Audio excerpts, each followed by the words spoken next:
and I would like to introduce our second session for this Edge and Vision. Hi, Mark. Morning. Hi. So this is the annual lectures of international scholars at ECNU Faculty of Education. So we are very honored to have Professor Mark Bray to deliver share his talk on timescapes in education, concepts, perspectives, and international comparison. And we are very honored to have Professor ZHANG to do the discussion. And I think this is a very interesting and highly conceptualized talk, because the timescape actually is a combine of time and landscape, just like this. But however, Professor Mark Bray will apply in his research field, and also you can see from his talk, this is the edge of this research field. Okay, Mark, so now I will leave the floor to you. Thank you. Thank you, ZHANG, and greetings to all participants.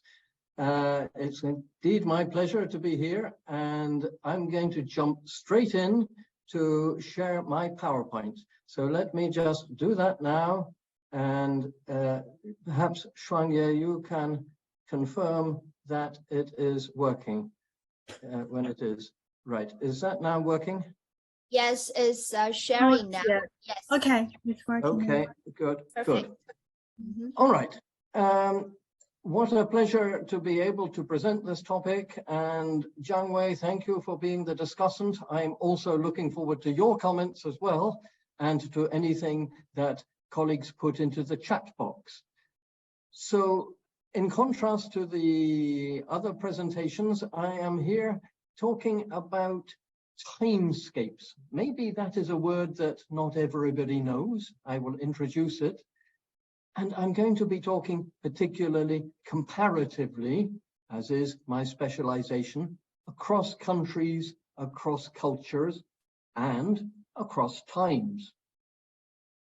So let me begin with this idea of timescapes, contrasting it with landscapes. Landscapes, I think most people know what they are. We are talking here about hills and valleys and lakes and scenery, often nice scenery. Timescapes can also have so-called geographical features, but it is a multi-dimensional concept, as I'm going to explain. And as I do this, I wonder how much you have yourselves thought about timescapes in contrast to landscapes, in contrast to different ways of viewing our world and our field of education. So let me start with the most simple. I'm going to address 4 categories of timescapes. And the most simple, which is very familiar, is clock and calendar time. I will elaborate in a moment, but if you think of schooling, schooling is highly regimented into hours of the day, days of the week, weeks of the term, semester, weeks, months, semesters of the school year. And it's a highly industrialized model. Students have school diaries. They are taught in a hidden curriculum about time thrift.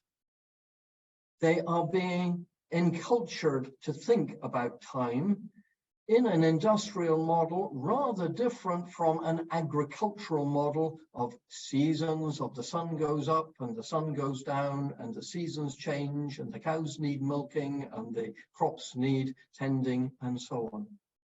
So clock and calendar time brings with it a strong culture. I will also talk about curricular time. What are we doing in the school and other curricula? And then time as lived experience. I think we all have the experience of sometimes feeling time goes past because we're enjoying ourselves, or time goes slowly. It takes so long to live through whatever I am living through. There is mental concentration time in that. But even, and I like this new word in our vocabulary, quarantine. Have you thought about quarantine? How were you during the quarantine period? Time moved differently. And actually, space moved differently. Outside quarantine, the children go to school, we go to work. Time moves our bodies. But during quarantine, time no longer moved our bodies. We were stuck in the same place with a different feeling about time. Those parents who had school kids, I know that some of them still dressed them up in school uniform, even though they were at home, to signal this is school time.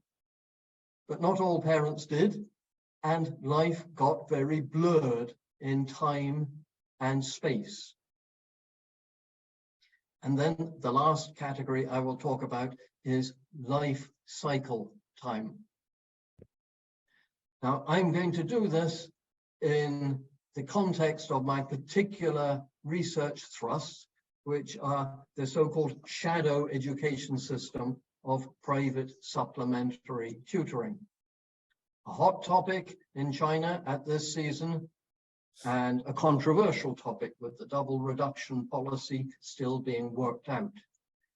But I will also look globally, and I will contrast schooling time, curriculum time, and other types of time with shadow education time, taking private tutoring as an entity in itself and in relation to schooling. And I will do that with a link to an article, and I think it will be added to the chat box, where you can find that article just published in a journal called Globalization, Societies and Education. And if you can't find it, you can email me. I will put my email address at the end and you can get it from me. So shadow education can itself be viewed as a research topic with the lens of time. And here is a picture of Web of Science publications using the shadow education metaphor. I don't like the Web of Science very much because it omits a great deal. It's heavily dominated by English-speaking journal articles. It omits most books and it omits most languages. But it's used, and it is a timescape on chronological time for the field of comparative education research. Or you can look at Google Scholar. I've just done it, and I find 27,000 entries using private tutoring as a search term, or 8,200 using shadow education, a common metaphor that many of us use. By contrast, the CNKI for Chinese articles, I found 546 using the shadow education metaphor. I didn't try private tutoring or various other words, phrases, which would be similar, but that is some CNKI articles. So, clock time. First, I want you to think about contrasts between schooling and private tutoring. How does it work? Well, typically, when the school day ends, then tutoring begins. And when the school week ends, or the term ends, then there is more time for tutoring. So the two can be juxtaposed so that one is at one time of the clock or the calendar, and the other is mimicking it and filling in the space. But sometimes schooling and tutoring overlap, and even compete. So if we think of maps and landscapes, if you had a map of land and sea, they are mutually exclusive. But if you've got a landscape with hills and slopes and valleys, that would also fit when schooling and tutoring overlap, unlike land and sea. Here is a student from Egypt. Now, it's a pattern in Egypt that towards the end of the cycle, especially in the senior grades before the end of schooling examinations, schooling becomes subsidiary to private tutoring. Students even say it's a waste of time to go to school. They overlap to some extent. Students may go to school just to tick the boxes to show that they've registered, and then they run away. They go to the tutoring. So especially in grade 12, many of the Egyptian schools are empty. Where are the students? They're doing their private tutoring. And that happens in many other countries as well, in Turkey, in Myanmar, and in other countries where the school system has become weakened by the shadow. We can think about the hours of tutoring. Look at this student from Myanmar. Let me pause while you read it. Now, I wonder what you think. Is that typical? You may say, oh, he's only going to tutoring on Sunday evenings. What's he doing in the daytime on Sundays? Or you might say, wow, what a terrible schedule. School plus tutoring. This is a serious burden in need of reduction. But that is Timescapes for that student in Myanmar. However, the student did have a choice. Unlike schooling, schooling is fixed regardless of student interests. You have to go to school. 10 o'clock, time for mathematics, until 10:45 or whatever it is. Regardless of whether you're interested in mathematics, you have to go. Regardless of your ability, you have to go. Regardless of whether you're from a rich family or a poor family, you have to go. So hours of schooling are really fixed in schools, and the students are like items on a production line feeding the system on the industrialized model. By contrast, the hours of tutoring can vary according to your interests, according to your abilities, according to what you can afford, what you can pay for. And then what about the hours of traveling? Well, students need to travel to school. Teachers and tutors need to travel to school. And to some extent, that can discriminate against rural students. So again, there are different time dimensions for rural students and for urban ones. But we are seeing in some countries boarding tutorial centers, just like boarding schools, that also manage out of lesson time. So a student goes to the boarding tutoring center and has her or his whole life managed by the tutoring center. Time to sleep, time to eat, little bit of time to play, and then study, study, study. Time is managed. And then does technology fit in? Well, here we're using the technology. And a famous phrase, Professor ZHANG may want to elaborate on it, because I know she has thought a lot about this phrase, is time-space compression. This applies precisely to us now. We are moving from one online lecture to another one instantly. Wherever we are, there was no traveling time between the lectures. We click a mouse, and then suddenly we are in a new slot. And we do it across the world. So the other presentations in this series are really space compressed. They're clicking their mouses on their computers. We have time-space compression. And life has become more intensified because of it. Mostly we like it, but it's got negative sides to it. What about curricular time? Well, we know that some tutorial centers around the world do gear their curricular schedules to those of specific schools.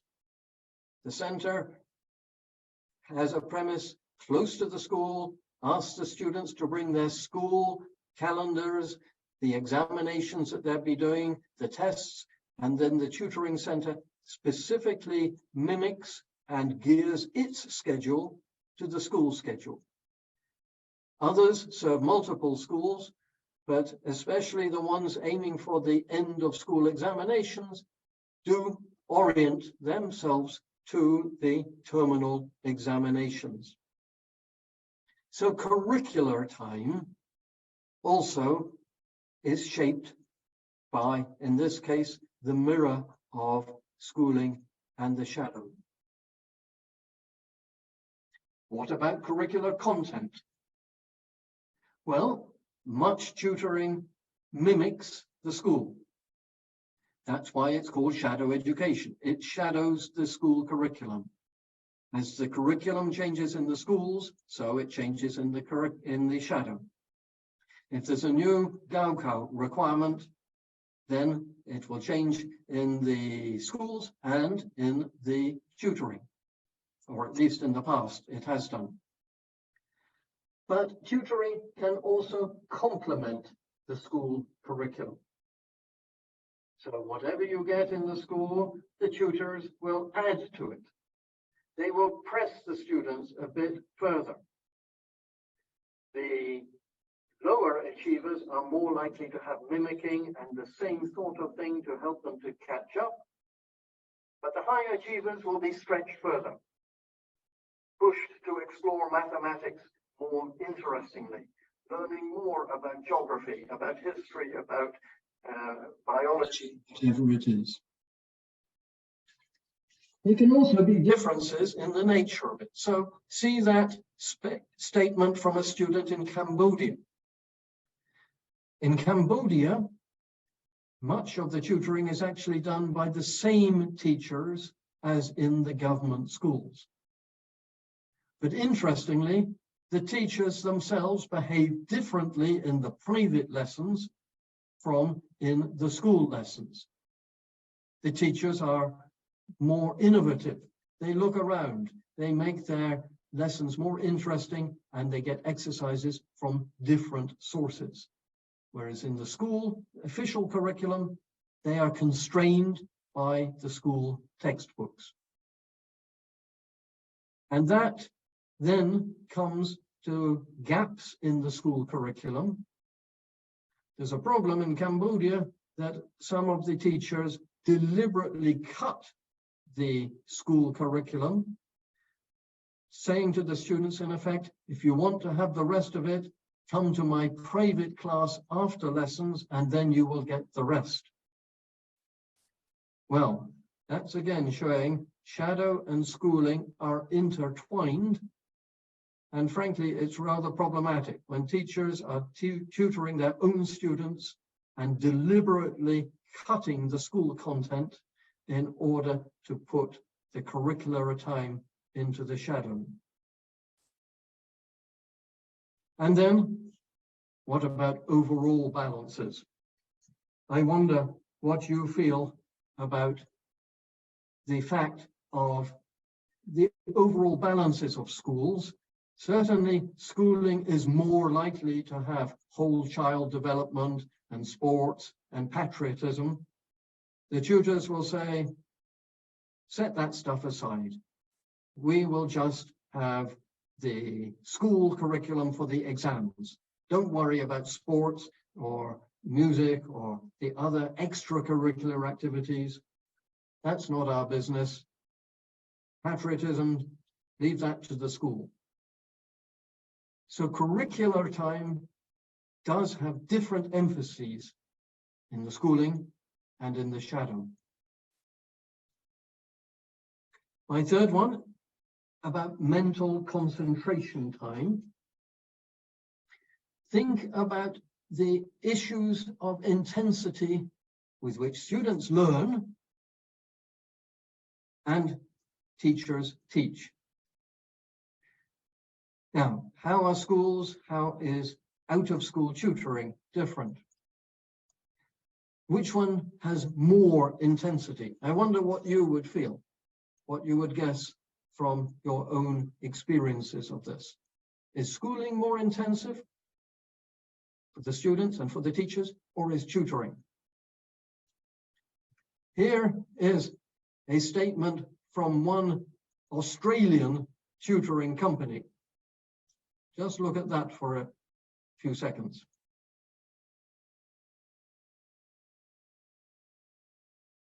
Now, what's that company saying?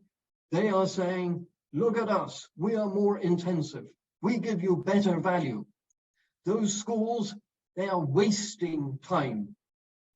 We use time more efficiently and do more in a whole morning than we do more in 1 hour than they do in a whole morning. I don't know whether you believe it or not, but that's what that tutor is saying. And the tutor is saying, come to us and we will give you intensive time. At least 4 main tasks per session in 1 hour compared to the school. And that tutor is boasting and claiming and marketizing on that basis.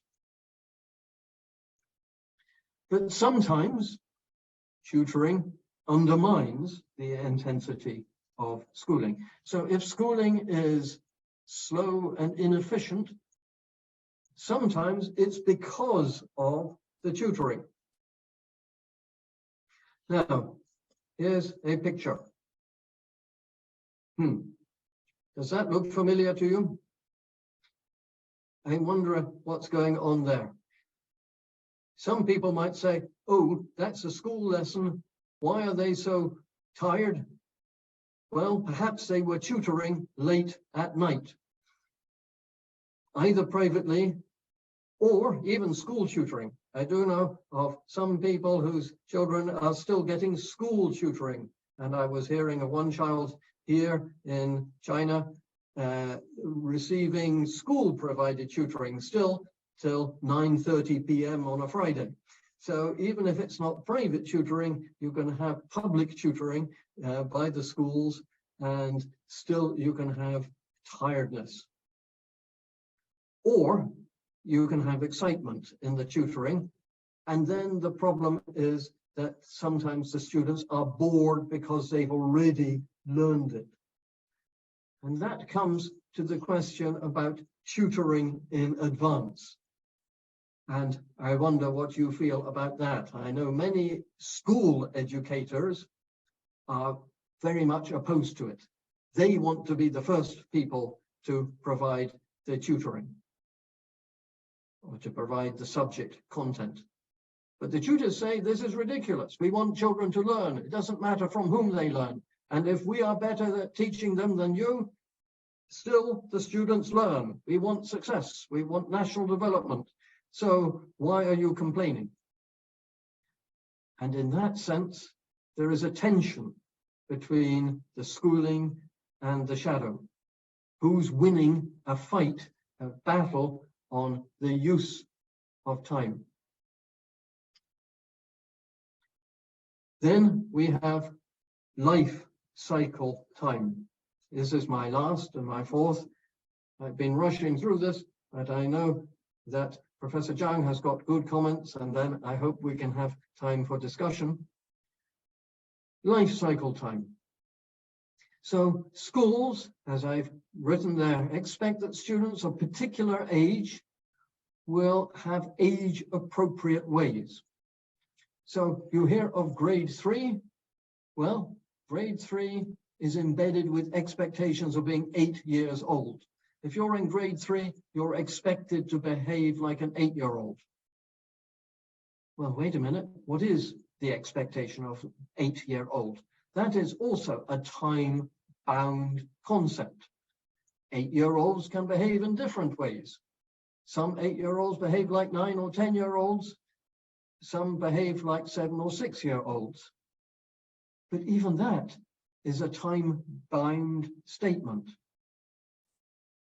Well, what I'm saying there is, again, that schools are in an industrialized model and that they do process students to go through the system in a mechanistic way. And teachers often find themselves in the same industrialized model, a production line in a factory. They have to move at a fixed pace according to the official curriculum, according to the textbooks, even if the students are challenged. Some students would like them to go more slowly, others would like them to go faster and are bored. Tutoring also to some extent is in the industrialized model, still looking at time thrift, don't waste time. But it does have more flexibility than schools. And the tutoring sector would say that that is beneficial. From a parental perspective, here is something from a parent in Singapore. That is a parent who's got more than one child, 3, it looks like, talking about her oldest. But saying, once you get into primary 1, there's no stopping. Life is breathless. It is a race. There's a time message in that parent's statement. So that parent feels exasperated and pressed by the time of the schooling and always feels 6 months behind. But we also know increased intensity as the students get older. Look at those numbers from Mauritius. What do you see? Well, even in grade 1, 11% of students getting shadow education. So those parents saying schooling is not enough. I've got to have more of it. Grade 6, it goes up to 72%. Why?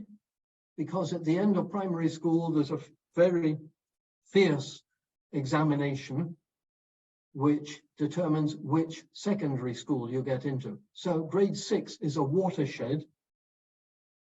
And after that watershed, the families breathe a sigh of relief. And grade 7, it goes down sharply to only 37% before building up again to even greater heights in grade 12. So that is life cycle time for students. Grade 1, relatively relaxed, but not totally, and then pressure, pressure, pressure, and then down, and then back up. It is a cycle. But there are also generational perspectives in this. And if you ask parents, they would usually say that their own childhoods were less pressured.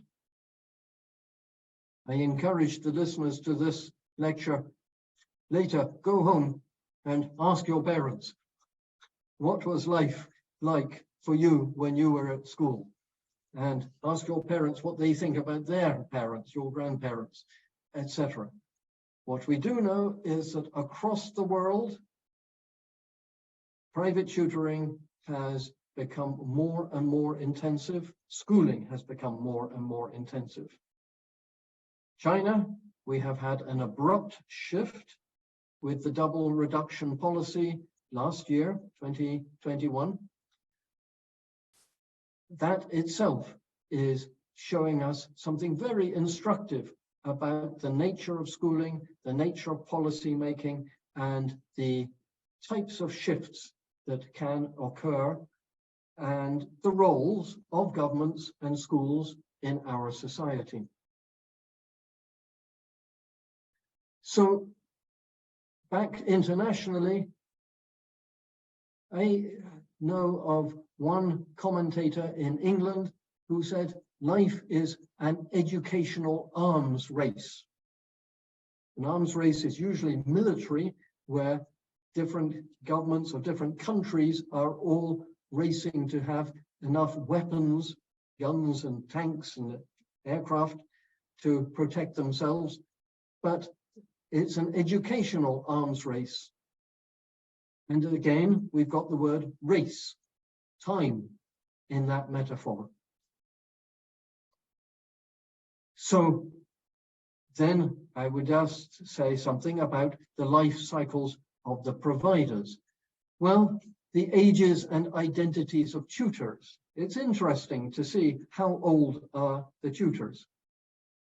Here at in a university setting, and in university settings around the world, many students have a tradition of providing private tutoring. It's a way to get extra pocket money. They're relatively young. Tutors tend to be relatively young, but who are the tutors? They can be university students, they can be young professionals, they can be housewives, house husbands who have spare time.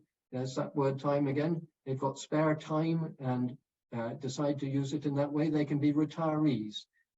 But on the whole, tutors tend to be younger than teachers.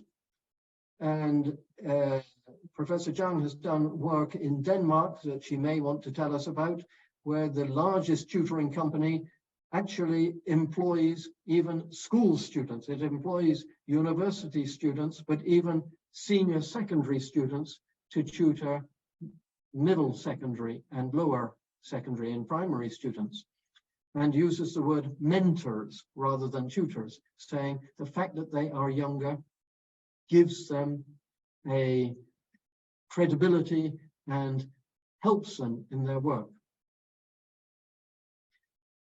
The ages of companies also change and come and go. And the last 2 years here in China have brought abrupt change, the death of companies. So some companies that seemed to be growing and blossoming suddenly had an abrupt end to their life cycle. But other companies around the world blossom and flourish and use technology, assisted, ironically, by COVID-19. So COVID-19 itself pushed private tutoring around the world because schools were closed and parents were worried, and even governments saw tutoring as a way to catch up. Here again, that's the time metaphor, to catch up with schooling. So, in conclusions, I've got 3 main conclusions. I do find Timescapes a useful lens. The paper that I have written on this and which is available is actually a sequel to a paper on landscapes and geographies of shadow education. So I can put both in the chat box if you would be interested. So we've got geographies of shadow education, which can be geographic, space, but we can also talk about cultural geographies and political geographies and other types of geographies. Timescapes, I've had 4 types of metaphor, but there are others. What we do know is that shadow education, much of it is about power relations, forced on students and families. Some students and families feel they have no choice, but they then do use it, as in the Egyptian example, as an instrument to handle the temporal structures of schooling. So in Egypt, back to that quotation, those students were saying, let me use the shadow education to escape from and to handle the rigidity of the time constraints of schooling. And I can pretend that I'm in school, or actually my mental space and sometimes my physical space is in the private tutoring. And that makes it part of an intensified and accelerated consumption of education. Again, acceleration, race, which in class, social class terms, ironically makes the privileged classes more controlled in their use of time. So here are rich families who can afford shadow education, and then they impose it on their children, or they think it's good for them. And so here are these privileged classes, ironically, more controlled rather than less controlled, and the children have less time for play and for just being children because their parents have got money and invest in that. But there's still a research agenda, and so I hope that I've stimulated some thoughts for you. You can go further on this theme for our own setting here in China or internationally about, I've suggested 3 topics there about power chronography in policy making, or about the speed and rhythm of schooling, how fast, how slow schooling goes compared with shadow education, or the sequencing, what happens at the beginning, what happens in the middle, what happens at the end. Well, if you can't find that paper, I've just mentioned 2 papers, you can email me. There is my email address. And now, I know that Professor ZHANG also has a lot of good things to say. So, Professor Chen, I'm going to hand over to you. Perhaps you can hand over to her. Thank you. Actually, I would like to take the privilege of the chairperson and to cut in of some of my comments before I invite Professor ZHANG to do that. That is your privilege. Yeah, so I rarely use that. Okay.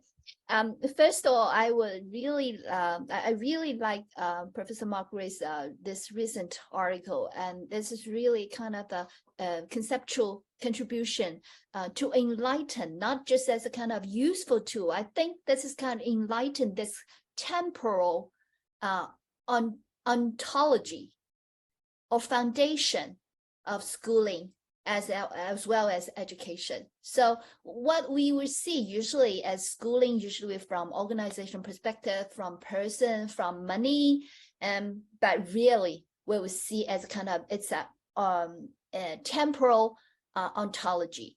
Yeah, so it's a temporal entity, social entity. And the second one is about this, I really like those, the research agendas. And especially, I think there's also Timescapes also could enlighten or shed a light on the future curriculum and the instruction studies, because we could jump out of this the process of the curriculum and instruction and could more dig into the social foundation or timescape foundation of our curriculum, our schooling existence. Yeah. The last one is what I'm doing now is that about timescapes, and also to echo what Mark mentioned about this technology could fit in. So I think this timescapes could also be a kind of a digital timescape. Yeah, it's a blended timescape. It's not only it's the time and space compression, space-time compression, but however with this chemicals from this digital world, and we have this such very rich blended technology to empower and also to accelerate our social life. So I think currently for our educational discussion of schooling, shadow education, or educational being, or in parents or children, we have to put into this kind of a digital timescapes. So this is what I would like to cut in before this discussion. So now I would like to invite Professor Zhang Wei to do her discussion and sharing. Thank you. Thank you, Professor Bray and Professor Chen. Indeed, Professor Chen, you ended with an important note, technology and the time-space compression. Actually, on Mark's last slide, he talked about how shadow education became a tool for intensified and accelerated consumption. That's a point out of a discussion on time-space compression.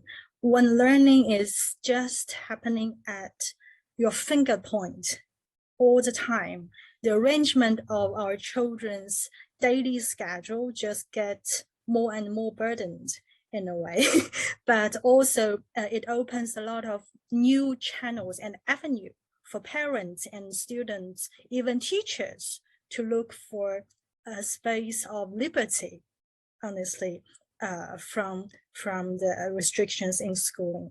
So I will, in my discussion, I will build on some interesting points I picked up and explore further two general points from the international perspective and the China-specific points. So Professor Bray mentioned the competition between schooling and shadow education for the time of youth.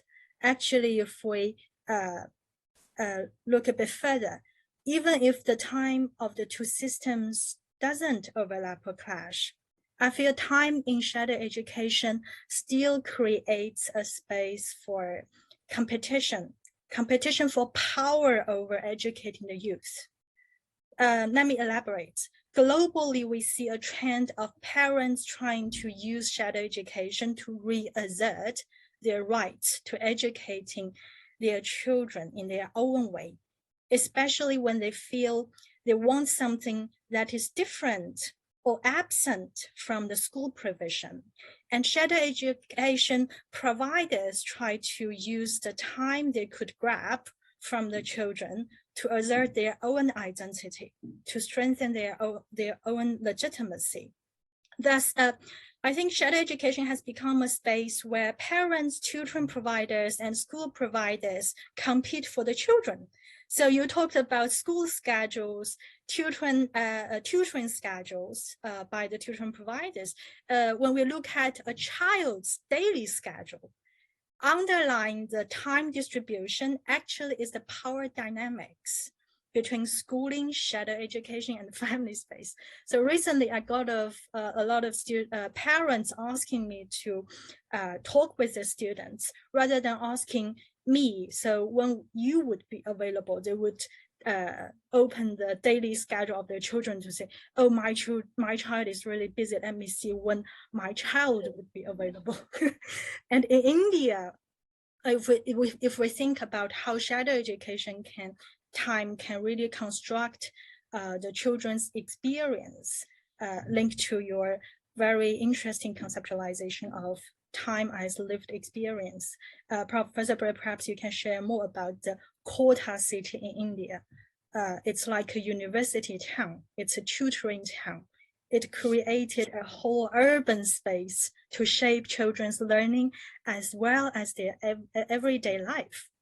So, linking still to the conceptualization of time as lived experiences, I think the same time slot, as you mentioned, might be experienced differently in different learning spaces. The moment which a magic moment in Japan I experienced 16 years ago that attracted me to the tutoring research was when I was stunned by the shift of student spirits as they entered the Juku, a tutoring center after school. The Juku class was supposed to be an extension of learning time after a long day at school. So I assumed it would bore the students, but the students loved it, since the learning was game-based and it created a social space for them to make friends of mixed gender and age groups. By contrast, the Dolilujuku, the drilling juku, was full of unhappy students during repeated exercise after school. So I think the type of learning and social space tutoring created shaped the students' experience of time. Thus, I want to make a comment on the double reduction policy. So the nature of shared education space shapes students' experience of time. So it shapes the students' experience of burden. There's a danger of measuring or equaling time as fixed burden. And also you talked about time in school might be towards more like whole person development, but now we see also when families, they try to collect scattered time in the tutoring space as you collect jewelries. When they put all the pieces together, they also are trying to go towards a kind of whole person development. So we see a lot of new phenomenon that is challenging the current school structure, as Professor Cheng and Professor Bray, you both mentioned. And lastly, I want to link to Professor Gao Desheng's latest article in ECNU Journal of Education. He made a very important and pertinent point in the context of Chinese culture. So in China, the students carry their roles at school to their homes and other social spaces, which Professor Gao conceptualized as the excessive spillover of student roles. So during the clock time that was not allocated to schooling, students were still expected to act their roles as a student. So that left little room for them to experience other social roles as a family member, as a community member, as a citizen, right? Indeed, we can easily view shared education as an intruder of schooling and family education, since that's the dominant discourse now on the double reduction. But however, if we analyze the nature and purpose of time spent on shared education, that is, if we unpack how the time in shared education is used and for what goals, we will find the picture much more sophisticated. Schooling is too often depicted as an ideal place for child socialization in the education literature. However, such efficiency might be at the cost of other institutions for socialization. So when schooling, I always feel when schooling is imposed with so many unrealistic expectations and responsibilities, then it has to borrow time from other social spaces to live up to its name. I think it would just inevitably impede socialization of other important roles for the young generation. So that's where I want to stop as a critique of the current conceptualization of school as such a strong culture in the new institutionalism. So sorry, I talked too much, perhaps. So now open to the floor for discussion. Yeah. Oh, no. This is the time for discussion and exchange. So, Professor Mark Bray, yeah, the floor is open. Yes. What's your do we hear from anybody else, or should I reply to Professor ZHANG and you? You can apply first, and we have this. But we don't have questions from the audience. Yeah. Okay. Well, thank you both. I'm excited that you are excited to follow up in these ideas. I really think it's a rich way of looking at activities, schooling and shadow education in this case, but I think it can look at anything else that we want to in the education sphere.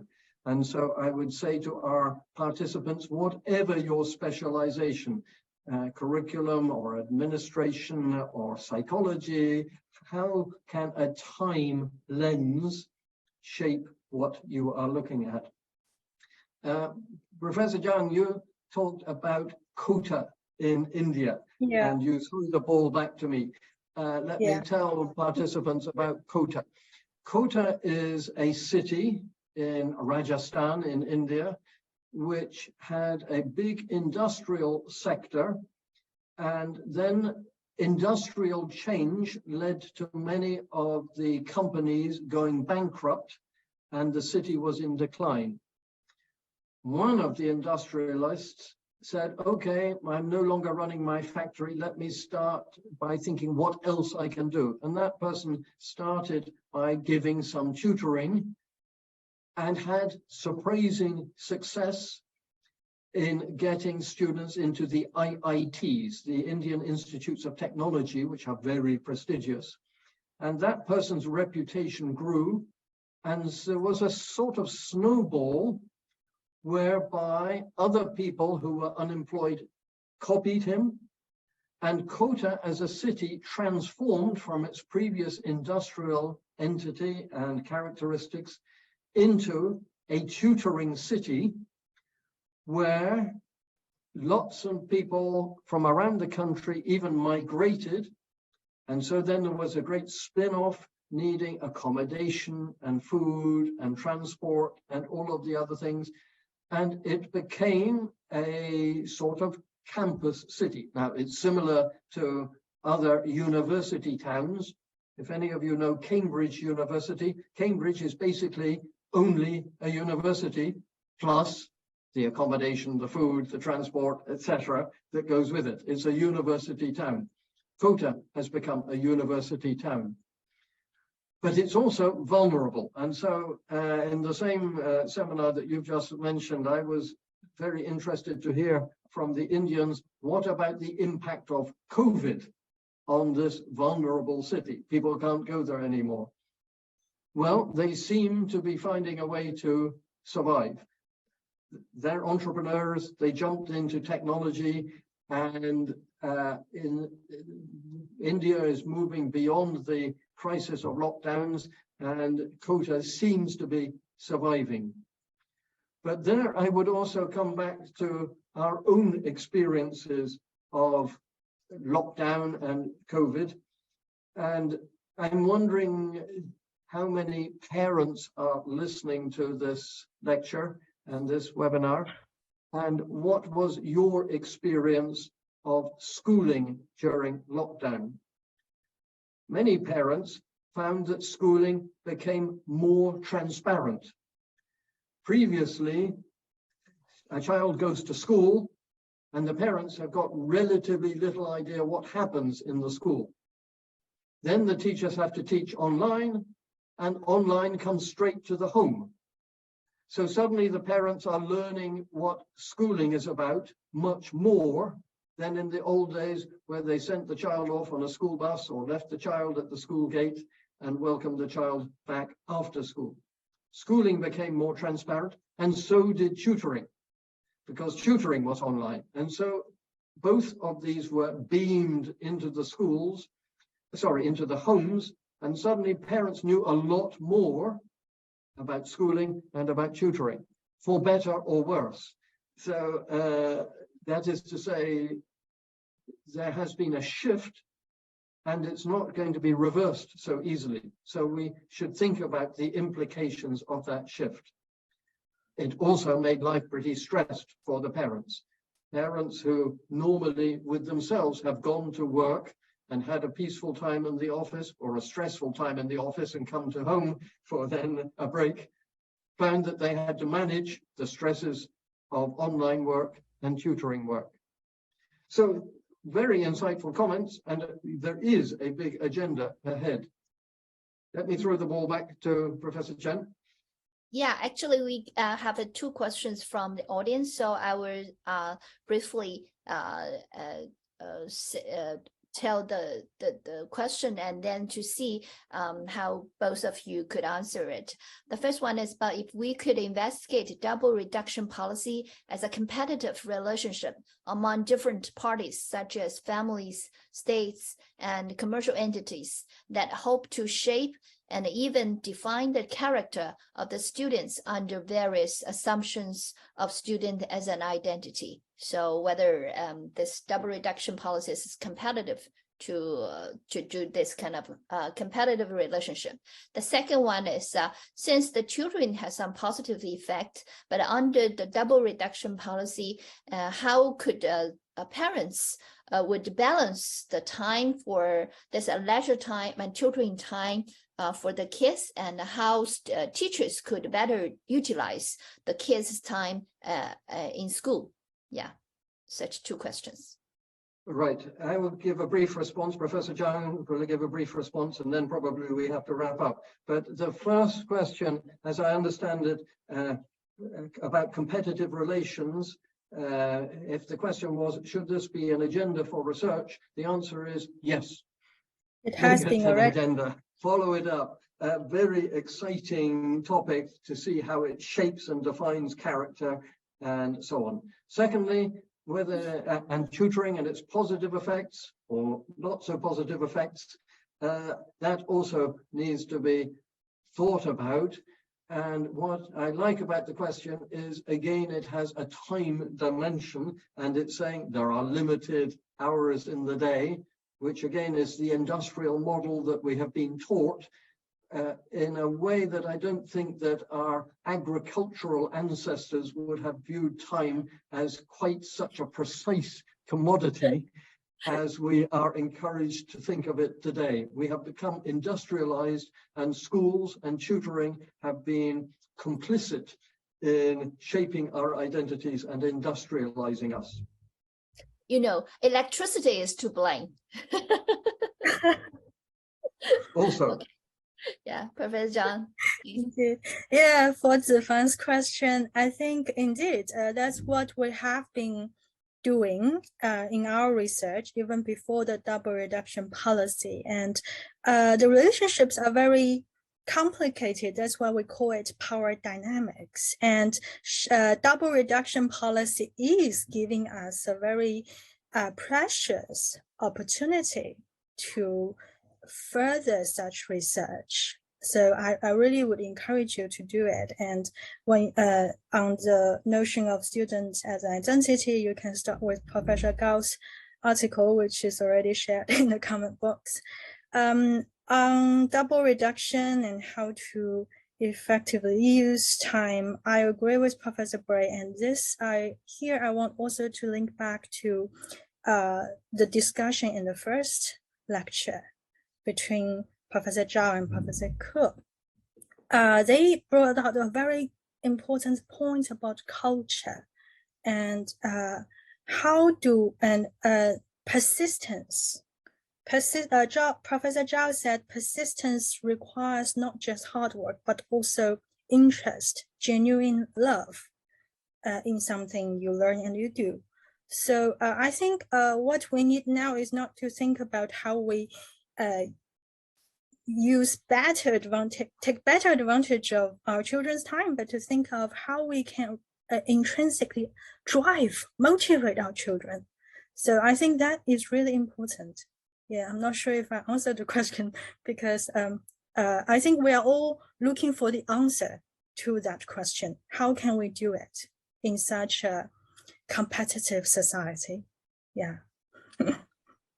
Professor Bray, you have 1 minute to wrap up. Do you want to use it? I will use it to thank participants for joining in and invite them to have a time dimension and to let me know what they think and to advance the research on this theme.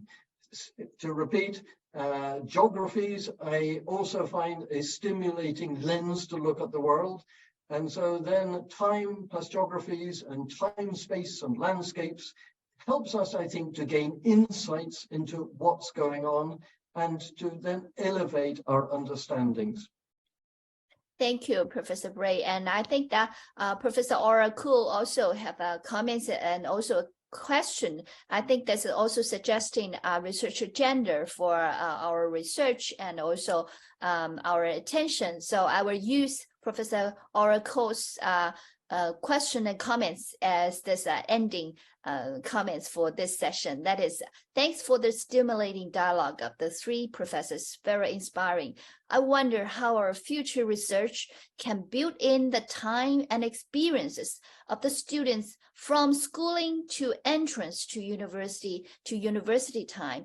That is their voices as our cultivation of future leaders. So I think that we still have quite a lot of things to do. So welcome to join this research agenda. And thank you again, Professor Mark Bray and Professor Zhang Wei.